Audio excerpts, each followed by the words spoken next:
بسم اللہ الرحمن الرحیم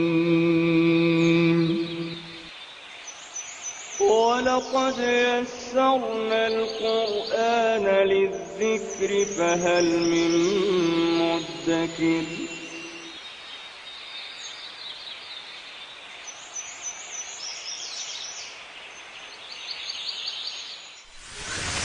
ألف باء تاء ثاء جيم حاء خاء دال ذال راء زاي سين شين صاد ضاد طاء عين غين فاء قاف كاف لام ميم نون هاء واو ياء ياء هذه حروف الهجاء.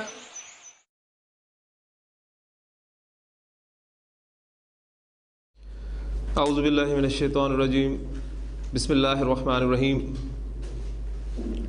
حضرت عبداللہ بن عمر بن العاص رضی اللہ تعالیٰ عنہما فرماتے ہیں کہ اللہ کے رسول صلی اللہ علیہ وسلم نے فرمایا، الفاظ پر غور کیجیے گا، بہت ساری چیزیں اب الحمدللہ آپ کو سمجھ میں آنی شروع ہو گئی ہیں، اور جو الفاظ سمجھ میں نہیں آئیں گے ان کا ہم نے آج آغاز کرنا ہے انشاءاللہ تعالی. تو آپ صلی اللہ علیہ وسلم کا فرمان ہے کہ من الکبائر شتم الرجل والدیہ، آدمی کا اپنے والدین کو گالی دینا یہ کبیرہ گناہوں میں سے ہے. صحابہ حیران ہوئے، قالو کہنے لگے، یا رسول اللہ، اے اللہ کے رسول صلی اللہ علیہ وسلم، وَهَلْ يَشْتِمُ الرَّجُلُ وَالِدَيْهِ، کیا انسان اپنے والدین کو بھی گالی دے سکتا ہے؟ قال نعم، تو آپ نے فرمایا کہ ہاں. پھر اس کی صورت آپ نے واضح فرمائی کہ وہ کیا صورت ہے جس صورت میں کوئی شخص اپنے والدین کو گالی دیتا ہے. آپ نے فرمایا، یسب ابر رجلی، وہ گالی دیتا ہے کسی شخص کے باپ کو. تو کیا آپ کے خیال میں وہ جو دوسرا شخص جس نے گالی سنی ہے وہ خاموش رہے گا؟ فیسب اباہ، تو جواباً وہ گالی دیتا ہے اس کے باپ کو.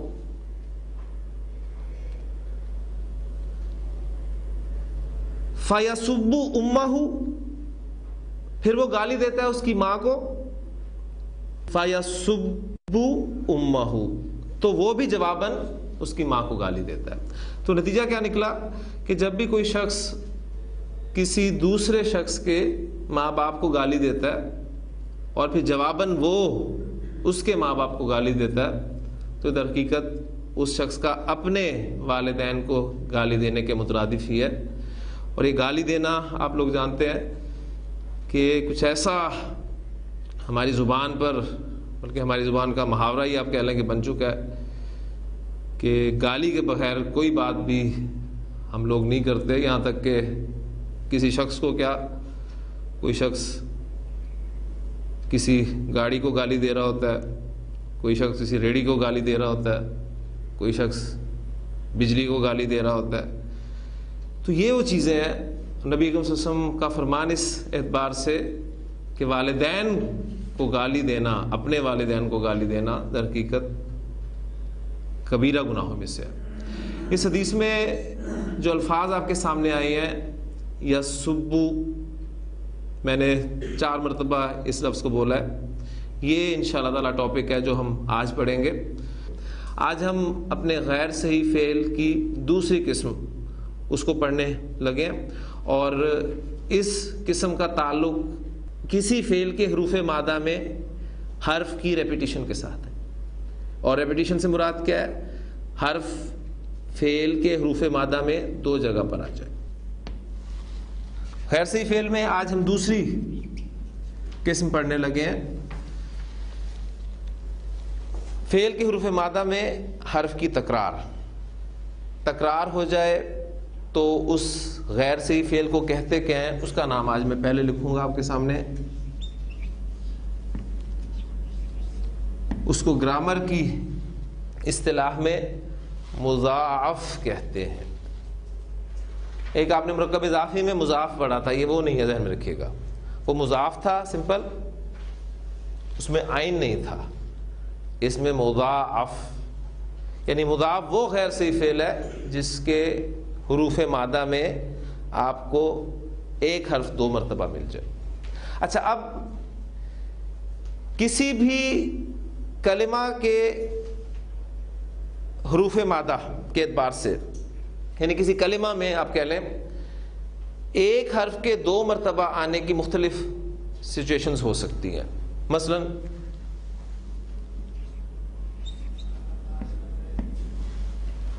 یہ 3 حروف پر لفظ، ایک لفظ آپ کے سامنے ہے با با را.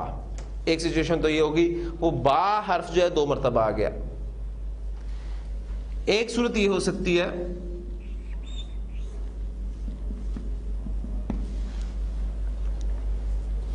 سا لام سا، یہاں پر بھی سا حرف جو ہے وہ 2 مرتبہ استعمال ہوا ہے. ایک صورت یہ ہو سکتی ہے میم دال دال، دال 2 مرتبہ آ گیا. تو یہ 3 صورتیں ہیں جن میں آپ دیکھ رہے ہیں کہ ایک حرف 2 مرتبہ استعمال ہوا ہے.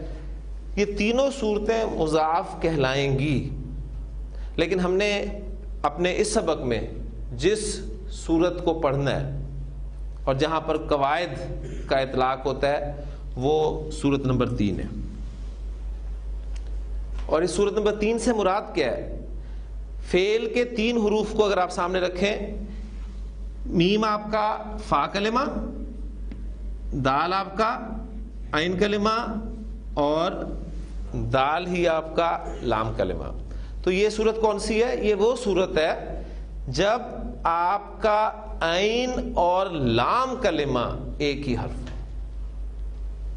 تو ہم اس سبق میں، آج کے سبق میں اس سچویشن کو پڑھیں گے، مضاف کی وہ صورت جس میں آپ کا عین اور لام کلمہ ایک ہی حرف ہے.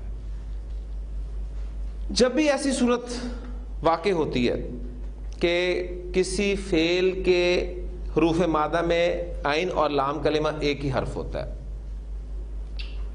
تو اگر لام کلمہ حرکت والا ہو، یہ 2-3 باتیں ہیں جو انتہائی آپ غور سے سننے والی ہیں. میں دوبارہ دہراتا ہوں، اگر کسی فعل کے حروف مادہ میں عین اور لام کلمہ ایک ہی حرف ہے، کیونکہ ہم سچویشن یہی پڑھ رہے ہیں، اور اس میں لام کلمہ حرکت والا ہے. کون سا کلمہ حرکت والا ہے؟ لام کلمہ. تو اس وقت ان دونوں حروف کو، جو ایک جیسے حروف ہیں، ان کو مرج کر دیا جاتا ہے، ان کو لازماً ملا دیا جاتا ہے، ان کا ادغام کر دیا جاتا ہے. ٹھیک، یعنی یہ سچویشن بھی میں نے آپ کو بتا دی اور قاعدہ بھی بتا دیا. عین اور لام کلمہ وہ ایک ہی حرف ہے، اور لام کلمہ پر حرکت ہے.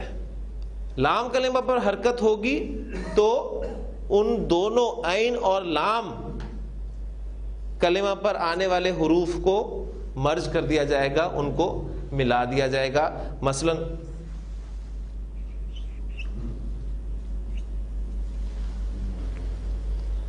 آپ دیکھ رہے ہیں آپ کا عین اور لام کلمہ ایک ہی حرف ہے، دال، اور لام کلمہ پر حرکت ہے. تو اس صورت میں دونوں دال کو مرج کر دیں گے، ایک دال لکھیں گے اور اس پر شد آئے گی اور اس کی شکل بنے گی اس طرح، مدہ. کلیئر ہوگی بات؟ یعنی آپ کا لام کلمہ اگر حرکت والا ہے تو ان دونوں حروف کو مرج کر دیا جائے گا، جو مرضی حرکت ہو. اچھا، اگر لام کلمہ حرکت والا نہیں ہے، وہ ساکن ہے، تو پھر ان دونوں حروف کو مرج نہیں کیا جائے گا. 2 باتیں صرف میں نے آپ کے سامنے کی ہیں. ایگزامپلز ابھی میں آپ کو دیتا ہوں, گردانیں سامنے رکھیں گے تو آپ خود مجھے بتائیں گے کہ کہاں پر سچویشن واقع ہو رہی ہے اور کہاں پر سچویشن واقع نہیں ہو رہی. ٹھیک, لام کلمہ آپ کا حرکت والا ہے تو مرج کر دیا جائے گا. اگر لام کلمہ حرکت والا نہیں ہے تو مرج نہیں کیا جائے گا. اب ہم دیکھتے ہیں کہ ہم نے جو ثلاثی مجرد کے 6 ابواب پڑھے ہیں, ان 6 ابواب کے جو ماضی اور مضارع کے صیغے ہیں, ان دونوں گردانوں میں, ماضی اور مضارع, ان دونوں گردانوں میں یہ سچویشنز کہاں کہاں پر پیدا ہوتی ہیں. اگر ہمیں یہ پتہ چل جائے تو پھر ہمارے لیے مرج کرنا یا نہ کرنا آسان ہو جائے گا. پہلی بات تو یہ نوٹ کریں کہ یہ مضاف جو ہے, یہ ثلاثی مجرد کے جو ہم نے 6 ابواب پڑھے ہیں, ان میں باب نصرہ,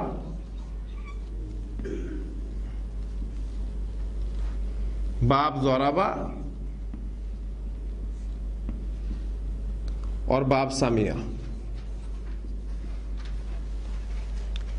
ان ابواب سے مضاف استعمال ہوتا ہے. آپ کو ایگزامپلز جو ملیں گی وہ ان 3 ابواب کی ہی ملیں گی. آج ہم جو ایگزامپلز کریں گے وہ ان 3 ابواب کی ہی کریں گے, اور ان 3 ابواب میں سے باب نصرہ سے زیادہ افعال استعمال ہوتے ہیں. تو میں آپ کے سامنے باب نصرہ سے ایگزامپلز رکھوں گا زیادہ, اور باب ضربہ اور سمیہ کی بھی ایک ایک ایگزامپل دے کر ہم اس چیز کو انشاءاللہ تعالی سمجھیں گے.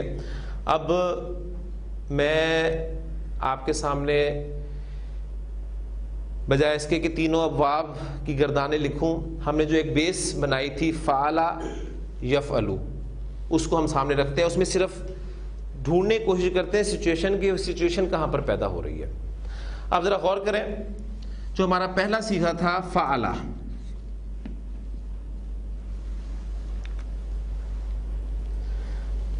عین اور لام کلمہ. لام کلمہ ماضی کی گردان میں کس کس جگہ پر حرکت والا ہے, یہ آپ ذرا غور کریں. پہلا صیغہ فعل حرکت والا ہے, دوسرا صیغہ فعل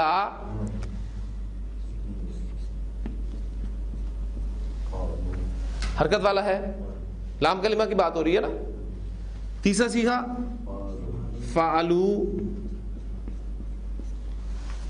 لام حرکت والا ہے. چوتھا صیغہ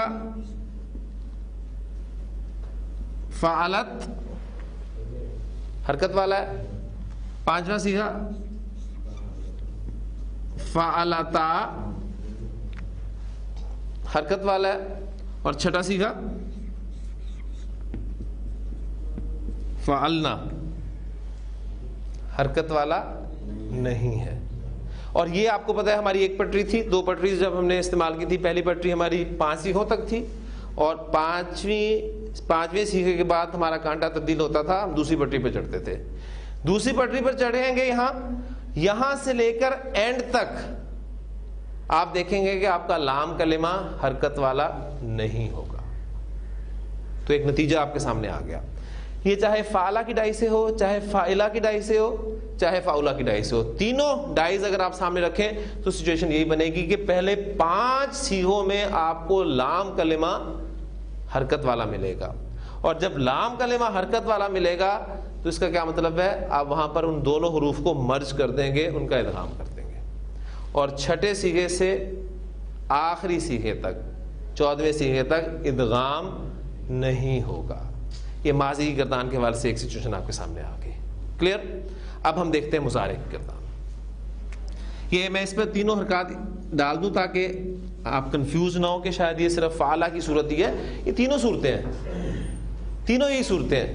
عین کلمہ زبر والا ہو, زیر والا ہو, پیش والا ہو, تینوں صورتوں میں یہی سچویشن بنتی ہے. لیں جی, ہمارا فیصلہ ہو گیا کہ ماضی کی گردان چاہے ہم باب نصرہ سے کریں, باب ضربہ سے کریں, باب سمیہ سے کریں, تینوں ابواب میں پہلے 5 صیغے جو ہیں اس میں ان دونوں حروف کو مرج کر دیا جائے گا, اور چھٹے صیغے سے ادغام نہیں ہوگا. اب مضارع کی طرف آئیں. پھر مضارع میں یفعلو پہلا سیکھا ہے ہمارا، فعلا کو سامنے رکھتے ہوئے. اب دیکھیں یہ پورا ایک گروپ ہے، یفعلو، تفعلو، تفعلو، افعلو، نفعلو. میں صرف نشانی لگا دیتا ہوں، یفعلو، تفعلو، تفعلو، افعلو، نفعلو.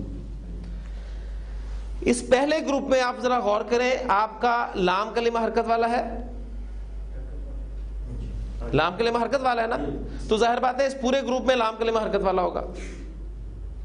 تو اس کا مطلب ہے کہ اس گروپ میں ادغام ہوگا، ان دونوں حروف کو مرج کر دیا جائے گا. بات کلیئر ہو رہی ہے نا؟ میں کوشش کر رہا ہوں اس سے ایزیسٹ وے میں آپ کے سامنے رکھنے کی، بجائے اس کے کہ میں گردان بنا دوں مرج کر کے اور کہوں گے اسے آپ رٹیں. وہ بھی آپ کر سکتے ہیں، لیکن یہ طریقہ انشاءاللہ تعالیٰ آپ سمجھ کر کریں گے تو آپ کے کام آئے گا. دوسرا ہمارا جو گروپ ہے وہ کیا ہے؟ یفعلانی.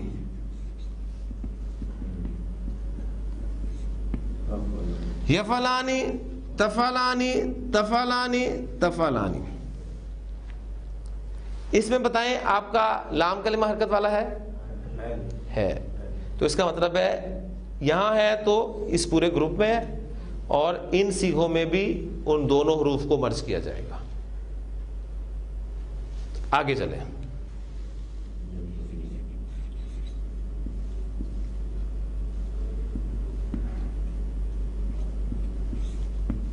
یفعلون، یفعلون، ہاں جی، اس کے ساتھ ہی ہم لکھ دیتے تھے یفعلنا، تفعلون،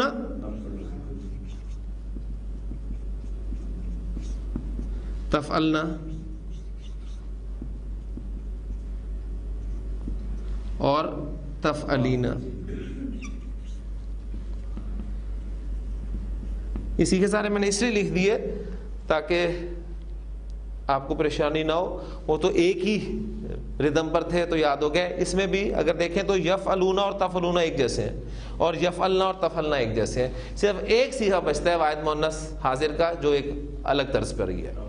اب دیکھیں یفعلون میں آپ کا لام کلمہ حرکت والا ہے، یفعلون میں ہے تو تفعلون میں بھی ہے. اس کا مطلب ہے کہ ان دونوں صیغوں میں بھی ادغام ہوگا. یفعلنا میں دیکھیں لام کلمہ آپ کا حرکت والا ہے، نہیں ہے. یفعلنا میں نہیں ہے تو تفعلنا میں بھی نہیں ہوگا. یہ دو صیغے ادغام کے بغیر ہیں. اب آخری صیغے کو دیکھ لیں. تفعلینا لام کلمہ حرکت والا ہے، تو اس کا مطلب ہے یہاں پر بھی ادغام ہوگا. نتیجہ کیا نکلا؟ نتیجہ یہ نکلا کہ مضارع کی گردان آپ باب ناصرہ سے کریں گے، باب ضربہ سے کریں گے، باب سمیہ سے کریں گے. کسی باب سے بھی آپ فعل مضارع کی گردان کریں گے تو فعل مضارع کی ساری گردان میں ان دونوں حروف کو مرج کر دیا جائے گا سوائے دو صیغوں کے. اور یہ دو صیغے کون سے ہیں؟ یہ دو صیغے جمع مؤنث کے دو صیغے. اس اعتبار سے بھی آپ یاد رکھ سکتے ہیں کہ جمع مؤنث کے دو صیغوں کے علاوہ پوری گردان میں ادغام ہوگا، مرج کیا جائے گا. کلیئر؟ اب یفعلو ہے، یفعلو سے بھی سیم سچویشن، یفعلو سے بھی سیم سچویشن. تو بات یہاں تک کلیئر ہوگی جی؟ الحمدللہ.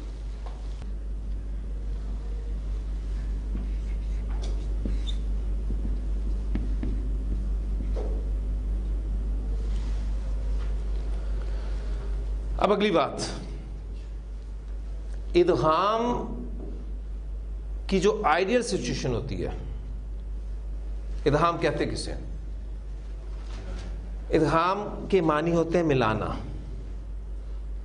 جوڑ دینا، اس میں مرج کر دینا. یہ مرج کا لفظ جو ہے انگریزی کا یہ زیادہ اس بات کو کلیئر کر دیتا ہے کہ ان دونوں حروف کو آپ مرج کرتے.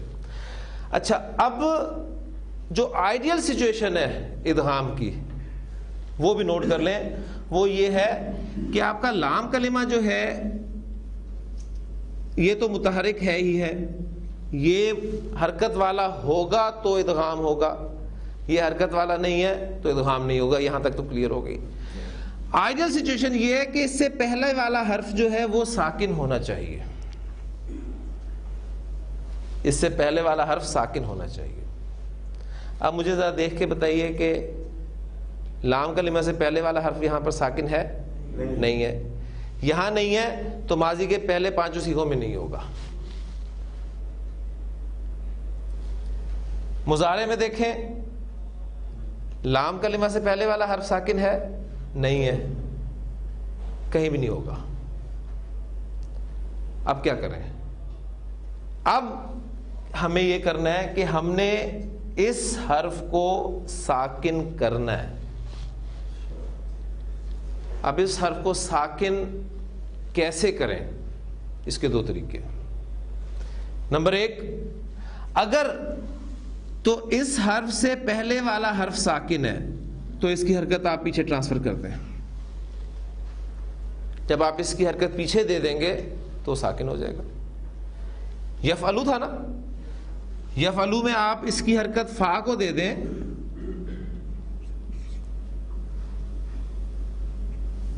تو یہ ساکن ہو گیا. ایسے ہی ہے نا, ساکن ہو گیا. لیکن ہم نے اس کی حرکت پیچھے ٹرانسفر کب کی؟ جب پیچھے والا ساکن تھا تو ٹرانسفر کر دی ہم نے. لیکن اگر پیچھے والے کے پاس بھی کوئی حرکت ہو تو اب کیا کریں گے؟ یعنی بالکل اس کو اس طریقے سمجھ لیں کہ 3 دوست سفر پر جا رہے ہیں اور 3 دوستوں میں سے پہلی سچویشن آپ کے سامنے رکھتا ہوں. 2 دوستوں کے پاس بیگز ہیں. پہلے کے پاس ہے, دوسرے کے پاس نہیں ہے, تیسرے کے پاس ہے. یہ تو آئیڈیل سچویشن ہے ہماری مرج کی جو میں نے آپ کو بتائی ہے. لیکن سچویشن اب یہ بن رہی ہے کہ پہلے کے پاس بیگ نہیں ہے, دوسرے کے پاس ہے اور تیسرے کے پاس ہے. اب دوسرا اپنا بوجھ ہلکا کرنا چاہتا ہے تو وہ کیا کرے گا؟ وہ اپنا بیگ پہلے کو دے دے گا تو اس کا بوجھ ہلکا ہو گیا. لیکن اگر پہلے والے کے پاس بھی بیگ ہو تو وہ 2 بیگ نہیں اٹھا سکتا. اس کا پھر حل یہ کرنا پڑے گا کہ اس کو بیگ کو, دوسرے والے کو بیگ اپنا وہیں پر چھوڑنا پڑے گا. اور اس سے کیا مراد ہے؟ ہم اس کو زبردستی ساکن کر دیں گے. اگر تو پیچھے ٹرانسفر حرکت ہو سکتی ہے تو ہم حرکت پیچھے ٹرانسفر کریں گے. اگر پیچھے حرکت ٹرانسفر نہ ہو سکے, پہلے سے اس کے پاس سامان ہو, تو ہم اس کو زبردستی ساکن کر دیں گے. وہاں پہ پھر حرکت ٹرانسفر نہیں ہوگی. اب یہ چند باتیں. اب اس کے بعد میں آپ کے سامنے رکھتا ہوں, مادے رکھتا ہوں, ایگزامپل دیتا ہوں قرآن مجید سے. وہی حدیث جو میں نے آپ کے سامنے شروع میں بیان کیا ہے وہ یہاں پر بورڈ پر رکھتا ہوں گرامیٹیکلی, وہ ساری آپ کے سامنے آ جائے گی. میم دال دال مادہ بریکٹ میں نون لکھا ہوا ہے تو کیا معنی ہے اس کے؟ باب ناصرہ ینصرو سے استعمال ہوتا ہے. میم دال دال مادے کو باب ناصرہ ینصرو سے استعمال کریں تو نارمل پہلے آپ نے گردان بنانی ہے. یہ بنے گا مددا یمددو, مددا یمددو. اب یہ ہمیں پتہ چل چکا ہے کہ ماضی کے 5 صیغوں میں ہم نے دونوں دالوں کو مرج کر دینا ہے اور مضارع کی گردان کے تمام صیغوں میں دونوں دال کو مرج کرنا ہے سوائے 2 صیغوں کے جمع مؤنث کے. میں صرف ایک گردان آپ کو کراؤں گا, باقی پھر انشاءاللہ تعالی ہم صرف پہلا ماضی کا صیغہ اور پہلا ہی مضارع کا صیغہ کر کے اپنا کام جو ہے وہ چلائیں گے. دیکھیں اس میں اب وہ سچویشن واقع ہو رہی ہے کہ ہمارا جو پہلا والا حرف ہے وہ ساکن نہیں ہے. ہم نے اس کو ساکن کرنا ہے. اس کو ساکن ہم کرتے, اگر پیچھے والا ساکن ہوتا تو اس کی حرکت پیچھے دے دیتے. ایسی صورت حال نہیں ہے تو اس کو ہم زبردستی ساکن کر دیں گے, اور زبردستی ساکن کر دیں گے تو یہ آپ کا بن گیا مددا, اور پھر ہم اس کو لکھیں گے مددا. اگر یہ ساکن کرنے والا آپ کے ذہن میں نہ بھی رہے تو سمپلی آپ 5 صیغوں میں ان دونوں دالوں کو مرج کر دیں. تو پہلا صیغہ بن گیا مدہ, دوسرا مدہ. ہر صیغے پہ میں بات نہیں کروں گا, پہلا بنانے کی ہمیں دیر ہوتی ہے, اگلے 5 صیغے آپ بنائیں. مدہ, مدہ, مدو, مدت, مدتا, یہ 5 صیغے ہیں جس میں مرج ہو گیا. اور چھٹے صیغے میں آپ کے سامنے جو چھٹا صیغہ آتا ہے وہ آتا ہے مددنا.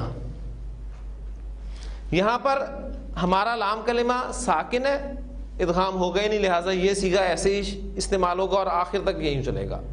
مددنا, مددتا, مددتما, مددتم, مددتی, مددتما, مددتنا, مددتو, مددنا. تو ماضی کی پوری گردان اس طریقے سے چلے گی. مضارع پر آئے. یمددو, پوری گردان میں مرج ہوں گے سوائے 2 صیغوں کے. حرکت پیچھے ٹرانسفر ہو جائے گی. جب پیچھے ٹرانسفر ہوئی پیش میں نے میم کو دے دیا اور دال کو ساکن کر دیا, تو یہ آپ کا بن گیا یمددو. اور پھر اس کو ہم لکھیں گے یمدو. اب دیکھیں ہوا کیا اصل میں, اگر آپ تھوڑی سی اس کی سائنس کی طرف آئیں تو مددا یمددو, یہ آپ کی زبان پہ کتنے بھاری الفاظ ہیں. مددا, مددا یمددو, یعنی یمددو, تمددو, تمددو, امددو, نمددو, اس طرح آپ کرتے رہیں. اب وہ جو بھاری پن پیدا ہوا تھا اس کو عرب نے کیسے دور کیا؟ اس کو ان قواعد کے ذریعے دور کر دیا. مددا کی بجائے اس نے کہہ دیا مدہ, زبان سے ایسے ادا ہو گیا. اور یمددو کی جگہ اس نے کہہ دیا یمدو, مدہ یمدو, ایزی ہو گیا نا, مدہ یمدو. اب یمدو سے آپ گردان کریں گے, پہلا صیغہ آپ کو مل گیا یمدو, تمدو, تمدو, امدو, نمدو. پہلا بتانے کی ضرورت ہے نا آپ کو. یمدو, تمدو, تمدو, امدو, نمدو. یمدانی, تمدانی, تمدانی, تمدانی. یمدونا, اور اگلا صیغہ جو اس میں مرج نہیں ہوگا یمددنا. تمدونا, تمددنا, اور آخری تمدینا. یہ طریقہ کار ہوگا ہمارا. اب اس ورڈ پہ یہ جو آپ نے پوچھا تھا ٹرانسفر والی بات, توجہ کیجیے گا. دیکھیں یہ میں نے اب آپ کے سامنے رکھی ہے. پہلی بات تو یہ کہ ہم نے ان دونوں حروف کو مرج کرنا ہے یا نہیں کرنا, اس کا فیصلہ ہم نے کرنا ہے. اس کا انحصار ہم کریں گے لام کلمہ پر. لام کلمہ حرکت والا ہے تو مرج ہوگا, لام کلمہ حرکت والا نہیں ہے تو مرج نہیں ہوگا. مرج کی آئیڈیل سچویشن کیا ہوتی ہے کہ لام کلمہ سے پہلے جو کلمہ ہے وہ ساکن ہونا چاہیے. ٹھیک ہے, وہ ساکن ہونا چاہیے. اب وہ ساکن اگر نہیں ہے تو ہم نے اسے ساکن کرنا ہے. اس کو ساکن کرنے کے 2 طریقے ہیں. اگر تو پیچھے والا ساکن ہے تو اس کی حرکت پیچھے ٹرانسفر کر دیں, اور اگر پیچھے والا ساکن نہیں ہے تو زبردستی اس کی حرکت ہٹا دیں. یہ بس کام ہے ہم نے کرنا.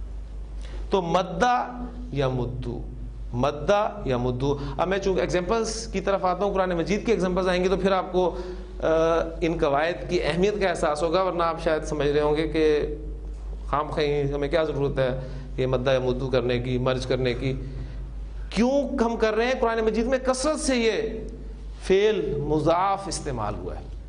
ابھی آپ کو اس کی ایگزامپلس میں دیتا ہوں. دال عین, عین مادہ ہے میرے پاس, باب ناصرہ یہ ہے کیونکہ میں نے آپ کو بتایا ہے کہ باب ناصرہ سے کثرت سے استعمال ہوتا ہے. باب ناصرہ سے کثرت سے استعمال ہوگا. دال عین عین. ہاں جی, نارمل ماضی مضارع کیا بنے گا اس کا؟ دعا. اب دیکھیں میں آپ سے کہوں کہ اس کی گردان مجھے کر کے دکھائیں دعا کی, تو آپ کو لگ پتہ جائے گا اسی پیٹرن پہ. ٹھیک ہے. اور مضارع یدعو, دعا یدعو. اب ہمیں فائدہ ہوگا, وہ زبان کا اصل میں فلو ہی ہوتا ہے, ذہن میں رکھیے گا. اس فلو کو برقرار رکھنے کے لیے ہر زبان والا کچھ نہ کچھ تبدیلیاں لے کر آتا ہے. یہ وہی تبدیلیاں ہیں. ماضی کے پہلے 5 صیغوں میں دونوں عین مرج ہو جائیں گے. کیا بن جائے گا صیغہ؟ دعا. ٹھیک ہے. اب گردان میں آپ سے نہیں کرواؤں گا, بس آپ کو یہ پتا ہونا چاہیے کہ پہلے 5 صیغوں میں مرج ہونے ہیں. مضارع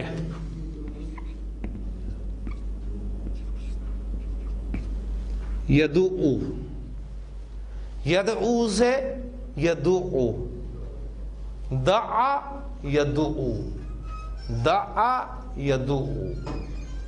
ایک مادہ ساتھ اور پریکٹس کر لیں. ہا ضاد ضاد,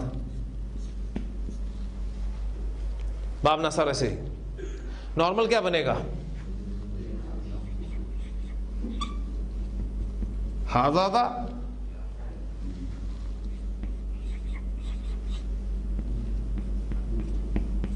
یحدودو. ماضی کے پہلے 5 صیغوں میں مرج کریں گے. یہ بات بار بار اس لیے دہراؤں گا آپ یاد رہے. تو پہلا صیغہ چینج کے بعد کیا بن جائے گا؟ حظا, اور یہ یحظو. حظا یحظو, دعا یدعو. اسی طرح اگر میں آپ کو اور بھی الفاظ دوں تو انشاءاللہ تعالیٰ بنا لیں گے. آپ کو پہلا صیغہ بنانا آپ کے لیے کوئی مشکل نہیں ہوگا. باقی گردان میں سے لازمی نہیں ہے کہ پورے کے پورے 14 کے 14 صیغے قرآن مجید میں استعمال ہوئے. ہو سکتا ہے شاید ایک آدھا صیغہ استعمال ہوا ہو, پاسبلٹی ہے. ہو سکتا ہے کوئی صیغہ استعمال نہ ہوا ہو, ماضی کا مضارع میں سے ایک صیغہ استعمال ہو گیا ہو, تو کوئی بھی سچویشن ہو سکتی ہے. اب دیکھیں, دعا یدعو کے معنی ہوتے ہیں دھکا دینا. ٹھیک, دھکا دینا. تو وہ دھکا دیتا ہے, اس کی عربی کیا ہوگی؟ دعا, اس نے دھکا دیا. یدعو, وہ دھکا دیتا ہے.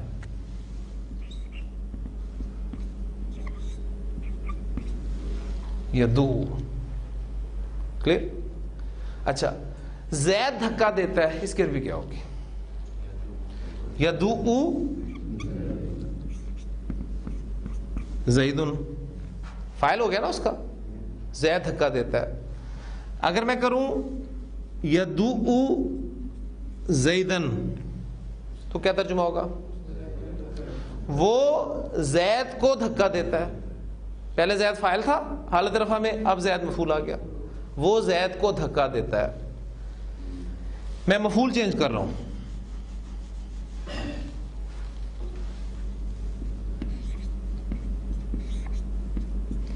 یدعو الولد, وہ لڑکے کو دھکا دیتا ہے. مفعول چینج کر رہا ہوں میں.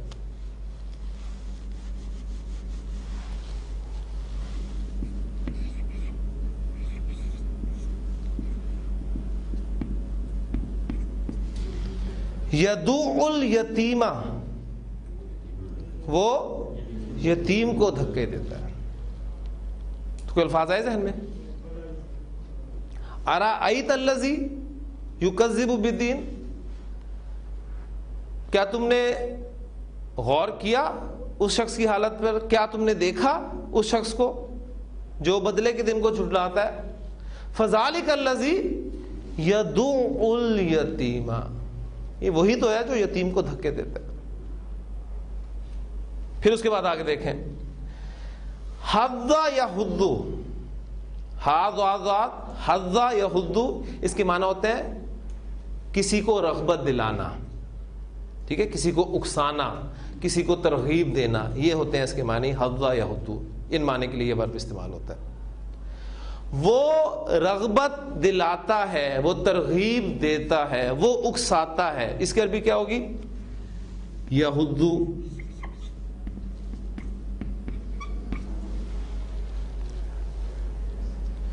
وہ نہیں اکساتا, لا یحضو. اب ظاہر بات ہے کسی کام پر ہی اکسایا جاتا ہے. ٹھیک ہے, وہ نہیں ترغیب دیتا, وہ نہیں رغبت دلاتا, وہ نہیں اکساتا, کس چیز پر؟ علی طعام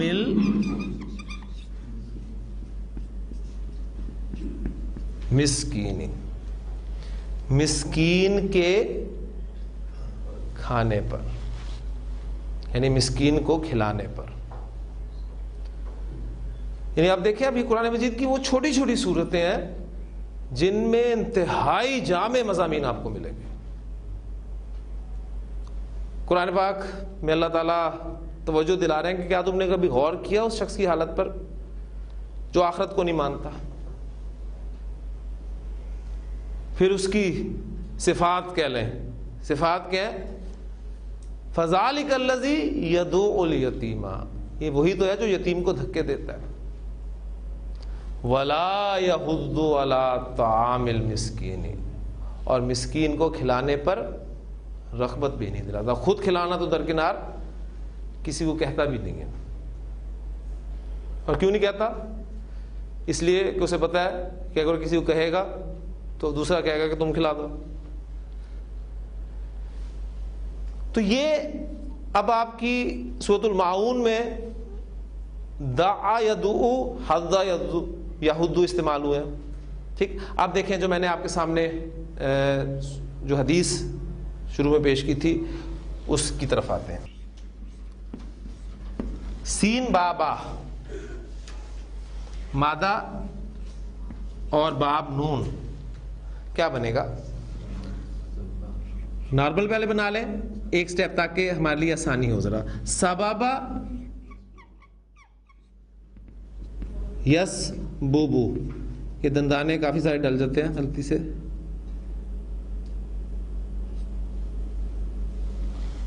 سبابا یس بوبو، اب یس بوبو سے گردان کریں آپ دیکھیں بڑی مشکل ہے. لہٰذا اب وہ مرج کے قواعد اپلائی ہوں گے اور سبابا کیا بن جائے گا آپ کا؟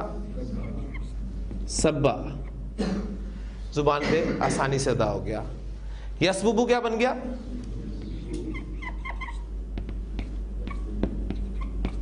یسبو. سبا یسبو. سبا یا سبو کے معنی ہوتے ہیں گالی دینا. سبا یا سبو گالی دینا. اچھا، حدیث میں نے آپ کو کیا سنائی تھی؟ نبی صلی اللہ علیہ وسلم نے فرمایا کہ من الکبائر، کبیرہ گناہوں میں سے ہے، من الکبائر شتم الرجل، آدمی کا گالی دینا، والدیہ، اپنے والدین کو. اس پہ صحابہ نے حیران ہو کے پوچھا تھا کہ یا رسول اللہ صلی اللہ علیہ وسلم وَهَلْ يَشْتِمُ الرَّجُلُ وَالِدَيْهِ، کیا آدمی اپنے ماں باپ کو بھی گالی دیتا ہے؟ تو آپ سے فرمایا تھا کہ ہاں، اور اس کی صورت آپ نے بتائی. صورت کیا تھی؟ یسبو، وہ گالی دیتا ہے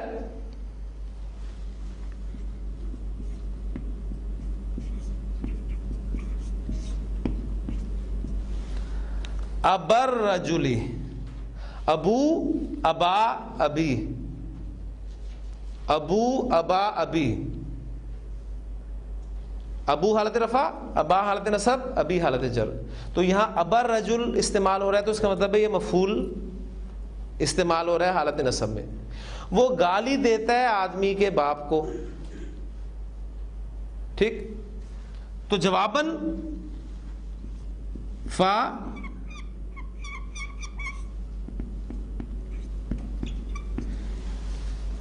یسبو، فا یسبو ہو، تو وہ گالی دیتا ہے اس کو. کلیئر ہوگی بات؟ وہ آدمی کے باپ کو گالی دیتا ہے تو جواباً وہ اس کے باپ اس کو گالی دیتا ہے. ٹھیک، اسی طرح یسبو امہ، وہی الفاظ سامنے رکھیں.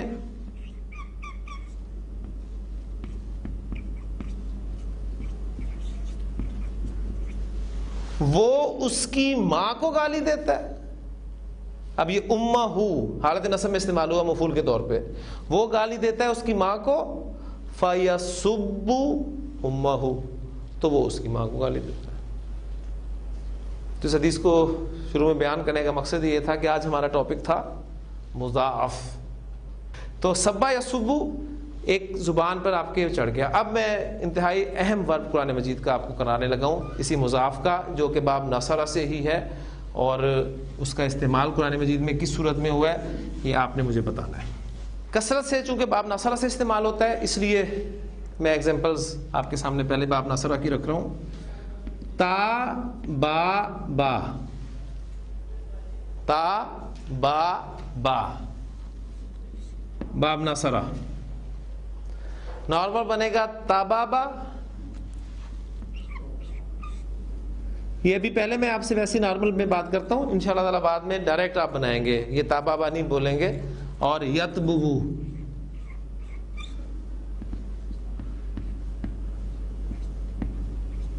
تابابا یتببو, تو کیا بن جائے گا یہ چینجز کے بعد؟ تبا یتبو, تبا یتبو, تبا یتبو. تبا یتبو کے معنی ہوتے ہیں ہلاک ہونا, اس کے بنیادی معنی ہوتے ہیں ہلاک ہونا. اچھا جی, وہ ہلاک ہو گیا, اس کے عربی کیا ہوگا؟ وہ ہلاک ہو گیا تبا. ٹھیک. پھر عربی زبان میں یہی فعل ایک خاص محاورے میں بھی استعمال ہوتا ہے. عربی زبان میں کہا جاتا ہے, میں بلکہ الفاظ ہی لکھ دیتا ہوں, تبا سے ذرا گردان کریں. تبا تبا, تبو تبت, تبت. اب الفاظ یاد ہے کہاں پر استعمال ہوئیں گے؟ سورۃ اللہب میں تبت. اور الفاظ وہ کیا ہیں؟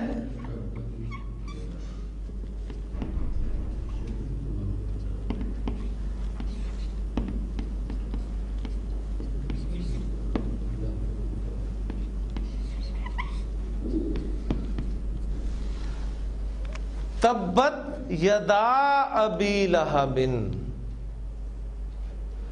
جب یہ اس طرز پر استعمال ہوتا ہے تو ایک خاص محاورہ بنتا ہے عربی زبان کا, یعنی لفظی ترجمہ تو ہمارا ہوگا اس کا کہ ابو لہب کے دونوں ہاتھ ٹوٹ جائیں, ٹوٹ گئے, ماضی میں اگر ترجمہ کریں تو پھر یہ یعنی وہ جو محاورہ میں نے آپ کے سامنے بیان کیا تھا, تیرے دونوں ہاتھ ٹوٹ جائیں, مراد ہلاک ہونا معنی میں استعمال ہوتا ہے. یعنی تبت یدا ابی لہب, ابو لہب کے دونوں ہاتھ ٹوٹ جائیں. اور میں نے آپ کو بتایا تھا کہ فعل جو ہے یہ بد دعا کے لیے بھی استعمال ہوتا ہے. وَتَبَّ, اور وہ ہلاک ہو گیا.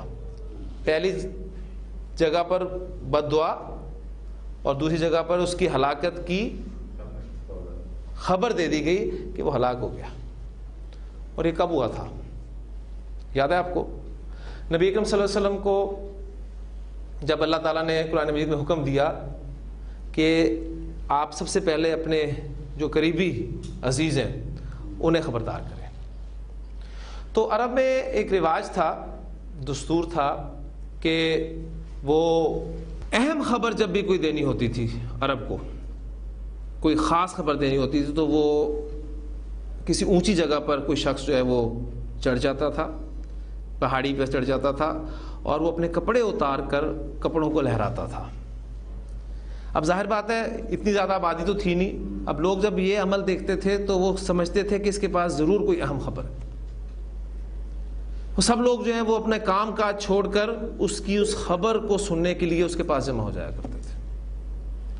تو جب نبی اکرم صلی اللہ علیہ وسلم کو اللہ تعالیٰ نے حکم دیا کہ آپ اپنے قریبی رشتہ داروں کو خبردار کریں, تو آپ صلی اللہ علیہ وسلم نے طریقہ کار اختیار کیا, لیکن اس میں یہ جو کپڑے اتارنے والا پہلو تھا اس کو چھوڑ دیا. آپ صلی اللہ علیہ وسلم کوہ صفا پر تشریف لے گئے, اور مختلف روایات میں جو الفاظ آتے ہیں اس میں یہ ہوتا ہے کہ آپ نے وہ نعرہ لگایا وا صباحا, جو ان کا عرب کا نعرہ تھا لوگوں کو متوجہ کرنے کے لیے. اور جب سب لوگ جمع ہو گئے تو آپ صلی اللہ علیہ وسلم نے انہیں وہ دعوت دی, دین کی دعوت دی.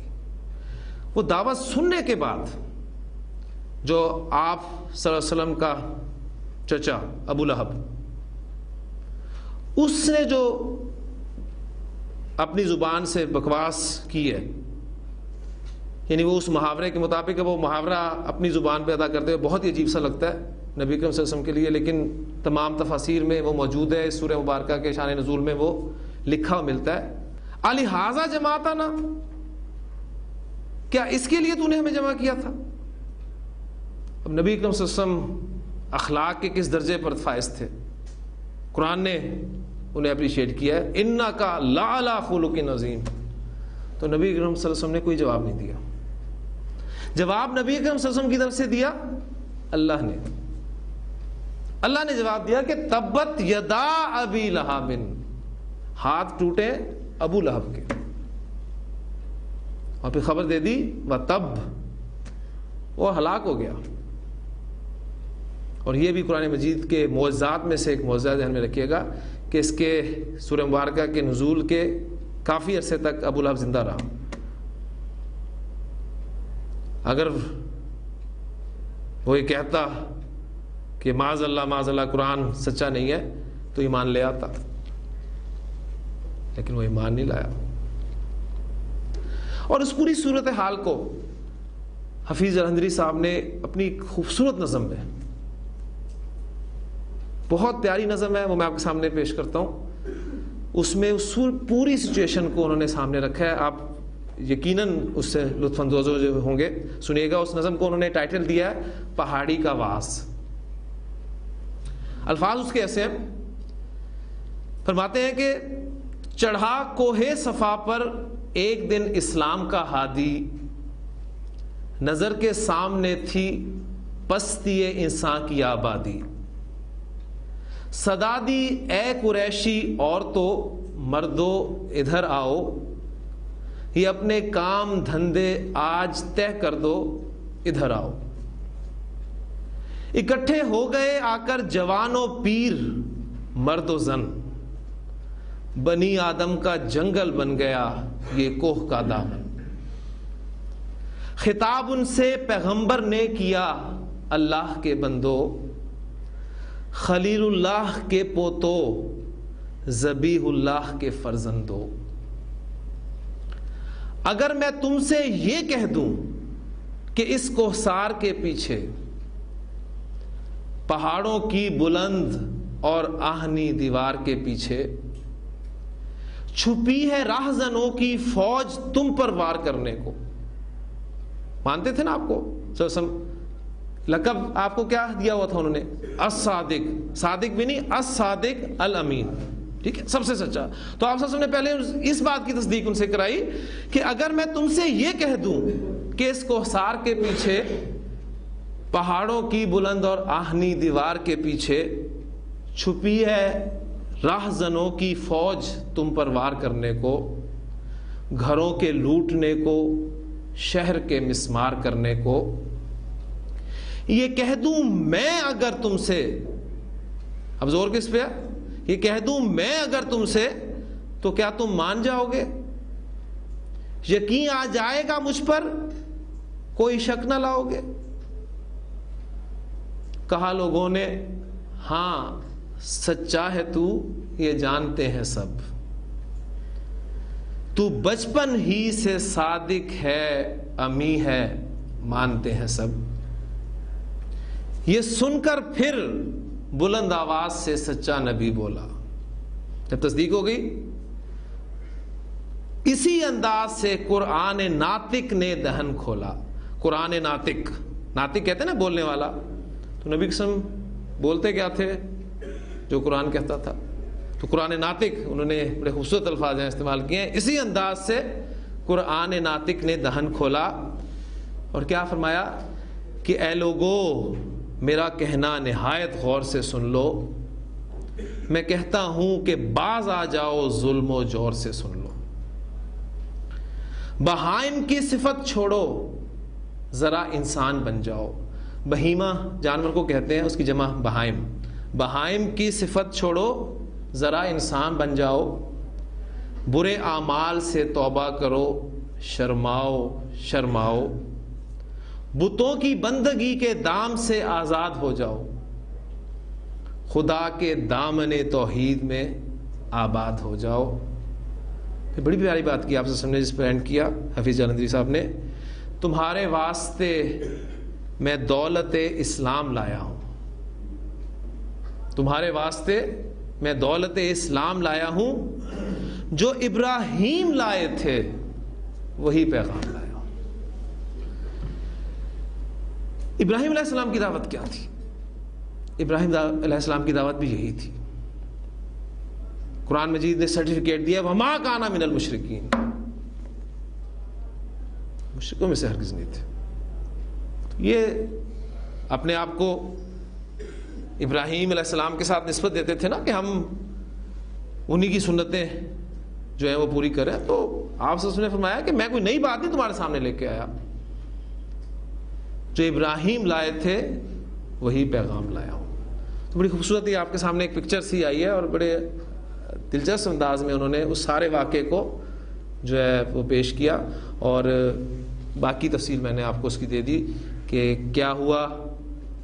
ابو لہب نے جو الفاظ کہے, پھر اس کے جواب میں قرآن مجید کی طرف سے یہ سورۃ اللہب جو ہے اللہ تعالیٰ نے نازل فرمائی, اور اس میں خبر بھی دے دی کہ ابو لہب ہلاک ہو گیا, اور اس کی موت جس برے انداز سے ہوئی ہے یہ آپ کے علم میں ہوگا. اسے جو بیماری اللہ تعالیٰ کی طرف سے لگی تھی وہ ایسی بیماری تھی کہ اس سے دور رہنا بہتر تھا, یعنی ایک چھوتی مرض تھا اسے, اور اس کے گھر والوں نے اسے الگ چھوڑ دیا تھا, اور سب اس سے دور ہو گئے تھے, یہاں تک کہ وہ اکیلا ہی تڑپ تڑپ کے مر گیا تھا. اور جب مرنے کے بعد بھی اسے کسی نے دفن نہیں کیا, اس کے قریب کوئی نہیں لگ رہا تھا. لیکن جب دیکھا گیا کہ اب لاش جو ہے وہ سڑنے لگی ہے اور اس سے اور زیادہ پرابلمس پیدا ہو سکتے ہیں, تو پھر کچھ حبشی غلام جو ہیں انہیں ان کی مدد سے اس کو ایک گڑھے میں پھینکوا کر اس گڑھے کو بند کر دیا.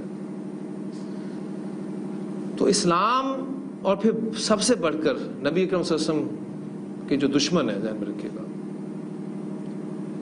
ان کے نتائج, اس کی ایک ایگزامپل آپ کو قرآن مجید بھی دیتا ہے.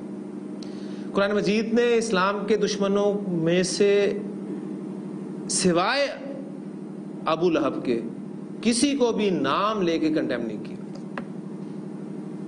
آپ نے یقیناً پڑھا ہوگا مختلف تفاسیر میں کہ یہ فلاں آیت جو ہے ابو جہل کے بارے میں نازل ہوئی, فلاں آیت ولید بن مغیرہ کے بارے میں نازل ہوئی, فلاں آیت نضر بن حارث کے بارے میں نازل ہوئی. نام لے کے قرآن مجید نے کہیں بھی کنڈیم نہیں کیا. یہ واحد شخص ہے جس کو قرآن مجید نے نام لے کر کنڈیم کیا کہ تبت یدا ابی لہب, کہ ہاتھ ٹوٹے ابو لہب کے, اور پھر خبر دے دی وَتَبَّ, اور ہم چونکہ اسے وقف کر کے پڑھتے ہیں وَتَبَّ, ٹھیک, یہ سیغہ جو ہے وہ ماضی کا سیغہ ہی ہے, تو یہ خبر ہے اس کے بارے میں کہ اور وہ ہلاک ہو گیا, اس کے ایمان لانے کے کوئی چانسز نہیں ہے. غیر سے یہ فعال میں مضاف میں نے آپ کو آج کوشش کی ہے سمجھانے کی. اب اس کوشش میں میں کتنا کامیاب ہوا ہوں یہ آپ لوگ بہتر بتا سکتے ہیں. میں نے آپ کو بتایا یہ تھا کہ مضاف ثلاثی مجرد کے 3 ابواب سے استعمال ہوتا ہے, باب نصرہ, باب ضربہ, باب سمیہ. اور اس میں جو ہم نے آج ایگزامپلس کیے ہیں کوئی 5-6 کے قریب ایگزامپلس, وہ سب کی سب باب نصرہ سے کی ہیں. 2 ابواب باب ضربہ, باب سمیہ, ان کی صرف ایک ایگزامپل میں نے انشاءاللہ تعالیٰ آپ کو دینی ہے, لیکن وہ میں کل کا جو نیا ٹاپک ہے وہ شروع کرنے سے پہلے ایک مرتبہ آپ کو ایک ایگزامپل اس کی بھی قرآن مجید سے دے دوں گا. اور پھر اس کے بعد ہم انشاءاللہ تعالیٰ اپنے غیر سے افعال میں جو تیسری صورتحال ہے, حروف علت یعنی واو یا کا آ جانا, اس کے بارے میں پڑھیں گے. تو ایک مرتبہ پھر آپ کو کہتا چلوں کہ یہ چیزیں ہمارے لیے ضروری ہیں سمجھنا, اگر تو آپ واقعی قرآن مجید کو, اس کے الفاظ کو ڈیٹیلز میں لینا چاہتے ہیں. اب یہ تبت استعمال ہوا ہے, تبا استعمال ہوا ہے, یہ کیسے بنا, کیا تھی اس کی بیس, یہ سب چیزیں جو ہیں یہ ہمیں غیر سے یہ فعال سمجھائیں گے. اللہ تعالیٰ سے دعا کرتے رہیں کہ اللہ تعالیٰ ہمارے لیے ہمارے سینے کو بھی کھول دے, عربی ہمیں سمجھ میں آنے لگ جائے, اور قرآن مجید کی جو ہدایت ہے اصل میں جو مقصود ہے اس سارے سلسلے کی, نہ آپ کو عربی سکھانا مقصود ہے, کیونکہ ابو لہب کو عربی بہت آتی تھی، ابو جہل کو بھی بہت عربی آتی تھی. تو عربی اصل نہیں ہے، اصل وہ ہدایت ہے. اور ہمارے لیے وہ ہدایت چونکہ عربی زبان میں ہے اس لیے ہم اس زبان کو سیکھ رہے ہیں. تو میں یہ کبھی نہیں چاہوں گا کہ آپ کو عربی آ جائے اور وہ جو اصل مقصد ہے ہدایت کا وہ ہمارا وہ رہ جائے. تو اللہ تعالیٰ سے ہمیشہ دعا مانگا کریں ہدایت کی. وہ جو دعا میں نے کل بھی آپ کو سکھائی تھی کہ اللہم انی اسألک الہدی والتقی والعفاف والغنی سبحانک اللہم وبحمدک نشہد ان لا الہ الا انت نستغفرک ونتوب الیک. شکریہ جی.